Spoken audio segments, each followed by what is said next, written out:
He joins us often here on the program and going to kick off the show with us today because he's going to be house hunting here in a little bit. I understand. Good morning, Mike.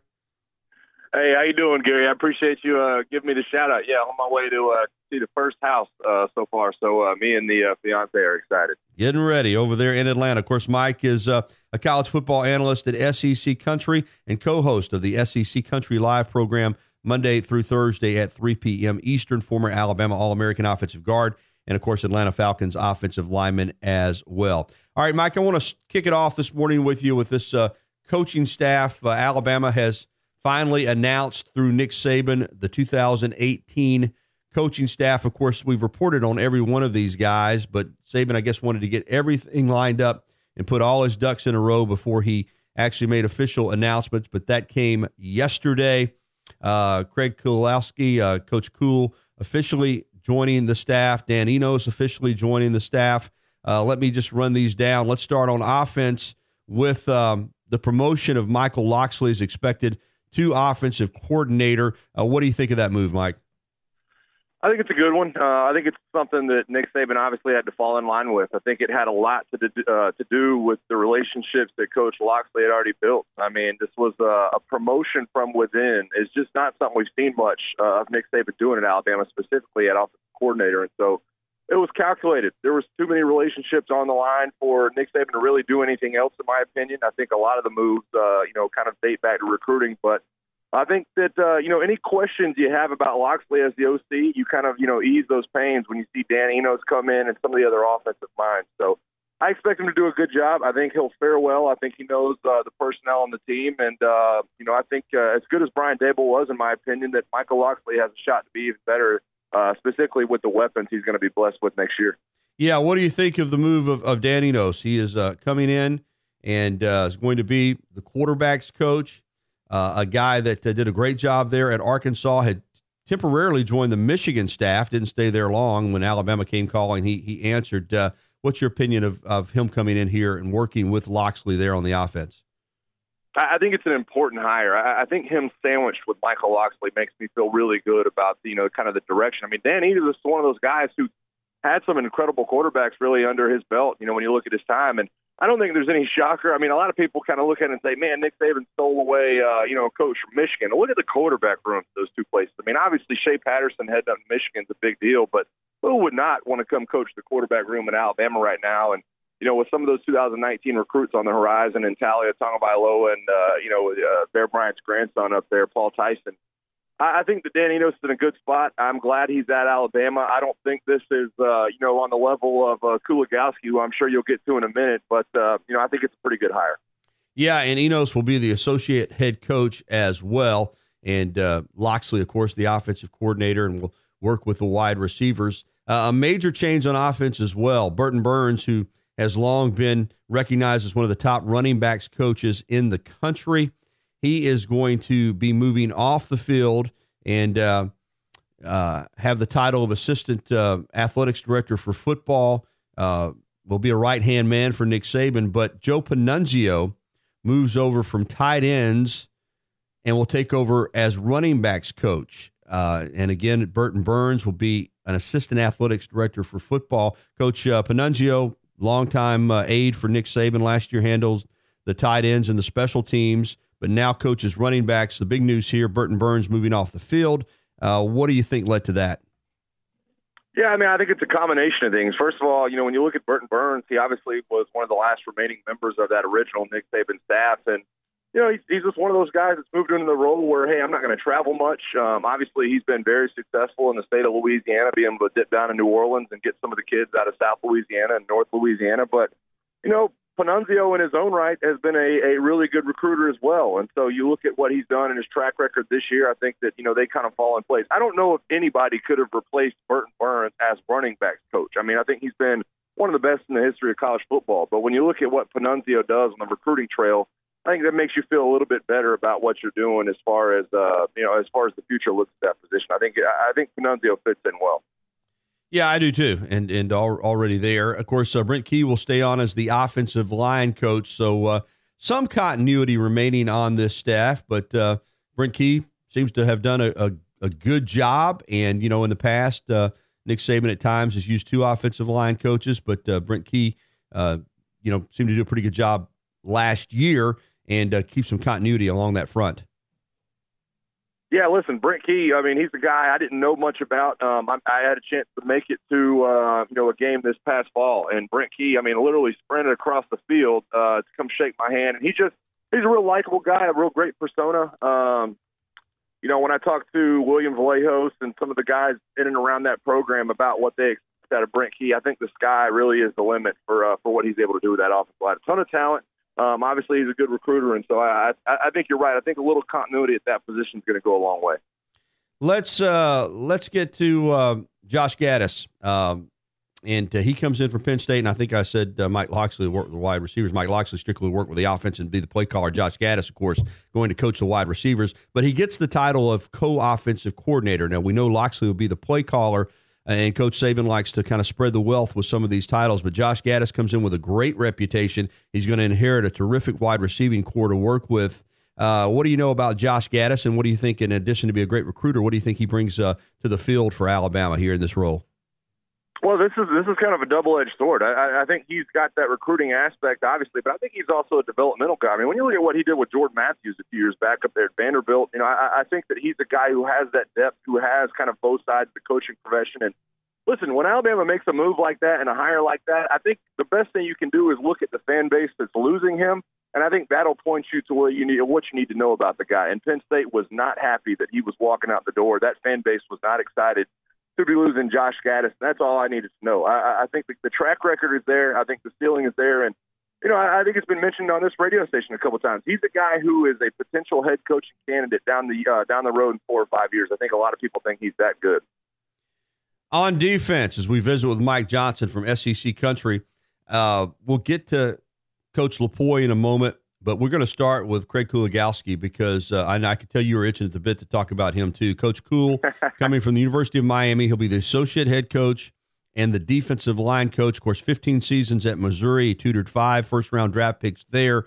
Everybody that I've talked to, anything that I've read, he's got to be – I don't know that I've ever seen a coach hired with more universal praise for the hiring than this guy. And I didn't know too much about him. I knew Missouri had been good up front, and I knew last year Miami was really good up front. But, man, this seems to be one of those hires where people were just saying, oh, my goodness, Alabama just got a lot better up front with their defense with this guy coming in.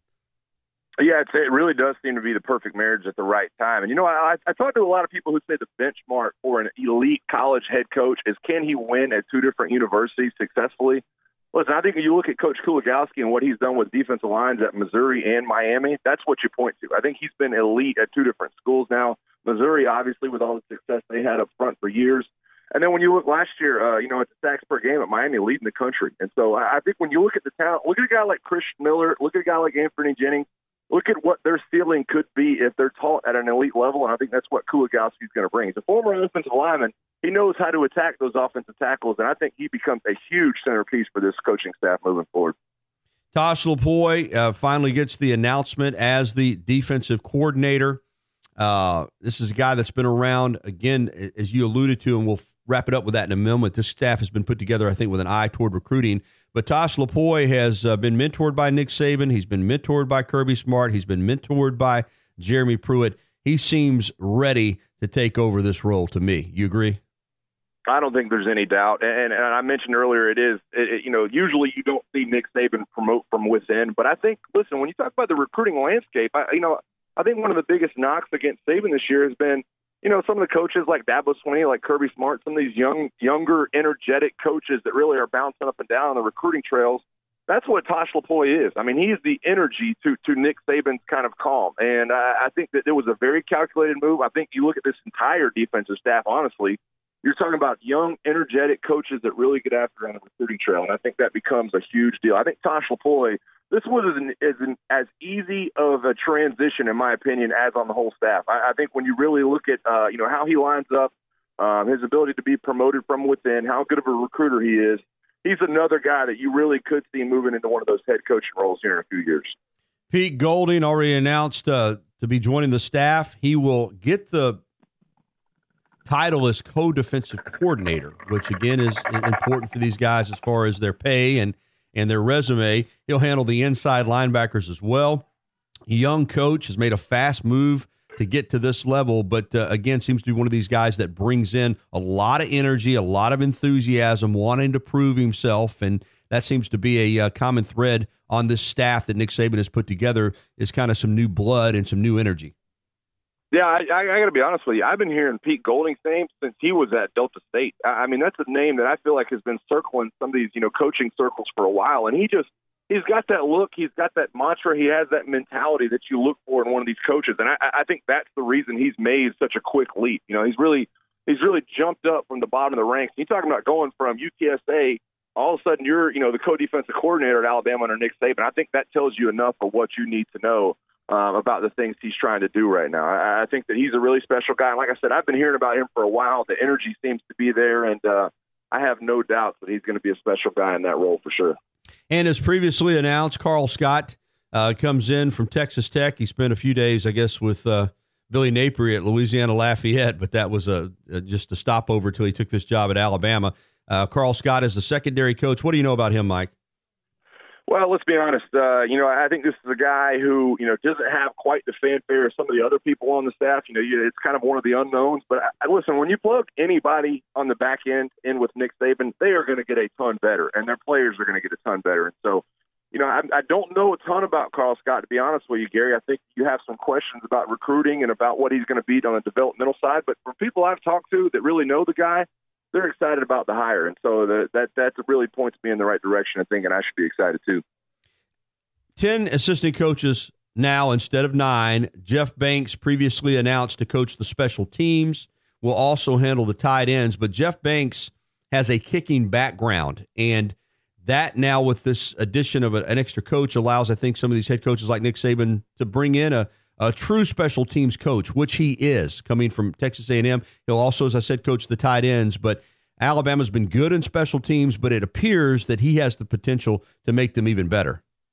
I mean, is there anything that excites Alabama fans right now other than, there couldn't be anything more exciting than saying special teams coach. You talk about a 10th assistant. That's exactly what I pictured when that was announced. I knew Nick Saban would try to bring in somebody that could really make these special teams hit the next level, and I'm excited to see what he can do with the kickers they have on the roster and with the special teams players they have coming back. I think it's going to be an interesting kind of project for him. This is something we haven't seen in Alabama, but boy, it's been needed at times. And so I think that's what becomes the best part of this whole story. Now the overview. Some of these staff changes were precipitated by guys leaving on their own. Some others, I think, were just kind of Nick Saban wanting to tweak a little bit. I call it just kicking the tires around a little bit. I don't think that was a bad recruiting class Alabama just had for the 2018 cycle. I think it's very good, but it did finish outside the top 5. I do think there was a learning curve for whatever reason with the extra signing day, and I don't think Alabama handled that second signing day nearly as well as they did the first, and I expect this next cycle that most of the recruiting is going to be wrapped up in the first signing period. That's my feeling. But there's no doubt that a lot of these changes have been made with recruiting in mind. You have to be able to coach as well, but Nick Saban, better than anyone in the country, and now everybody's following his lead, Mike, as you know, understands that it all starts and ends with recruiting. If you don't have the players, it doesn't matter what X's and O's you draw up. Is that what you see from this staff? Gosh, I hate to say this when you finish at 6th in the country, it's not bad, but that Saban's gone back to saying, hey, we're going to get on the road and we're going to bust it on the recruiting trail with these guys. Yeah, I think that's exactly what it is. I think that Nick Saban understands how the landscape has changed. I mentioned it.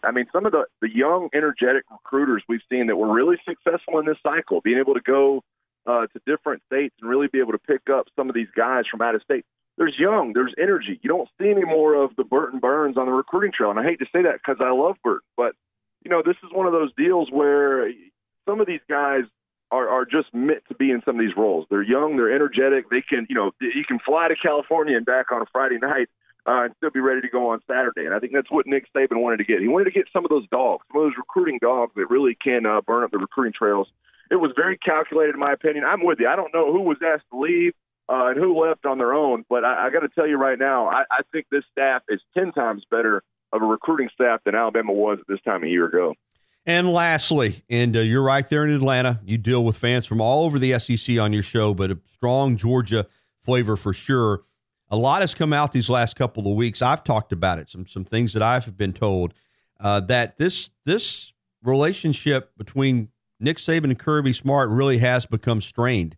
And I think with Coach Saban, it's never personal. I'm not sure that's the case with Kirby Smart from what I've been told. And not only is this a rivalry on the field and on the recruiting trail, I sense that there might be, and I want to get your opinion, Mike. You're closer to it than I am from the Georgia standpoint. I sense that there might be some real disdain now between, the competition between Nick Saban and Kirby Smart. Anything to that? I think there is. Listen, I love Kirby. I love Coach Saban. I think that anytime you're on the recruiting trail and you're both vying for number one recruits and number one classes, there's going to be that back and forth. I have no doubt in my mind that Kirby Smart at one point kind of pointed to, Nick Saban's getting a little older. Who knows how long he's going to coach. And I have no doubt in my mind that Nick Saban went into a recruit's house and said, hey, listen, I taught Kirby Smart. Yeah, I'm the reason that Kirby Smart is what he is. I was Kirby Smart's mentor. And so, that's going to strain your relationship. Those guys, obviously, it's not like they're buddy-buddy or talking from time to time. But, they probably talk once or twice a year. And so that's going to happen. I think, if Kirby Smart and Nick Saban get in the same room right now, I'm sure they'd shake hands and hug and talk for a little bit. But when you talk about the recruiting trail, that's a different animal. I'm pretty sure that, Jimbo Fisher and Will Muschamp and some of Nick Saban's other coaches have been the same way. But it's just more eye-opening now when you look at Kirby Smart getting that number one class. So, I think Nick Saban's doing what he has to do to stay successful. I think Kirby Smart's doing what he has to do to get his alma mater back on the map. And I think from both perspectives, I'm sure it's strained, but I think it's pretty much all business.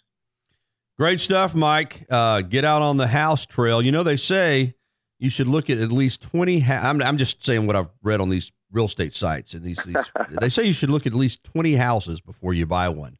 So you'll have 19 down after today.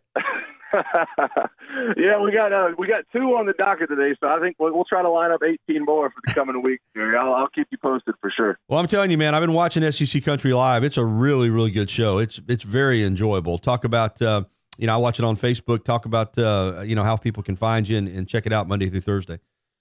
Yeah, Monday through Thursday we're on at 3:00 Eastern Time, 2 Central, and you mentioned it. It's just right now especially, it's laid back. There's not a ton of storylines. So we spend a lot of time talking about, things like Auburn's football team dancing at the halftime, things of that such. But, it's obviously going to get ramped up in the coming weeks of spring football starting. And we're going to do our best to make it, a roundtable online and get, a lot of input from fans. That's what makes it a lot of fun for us. I hope everybody gets a chance to tune in. You can follow Mike on Twitter at MPJohnson79. Thanks a lot, Mike. Good luck today.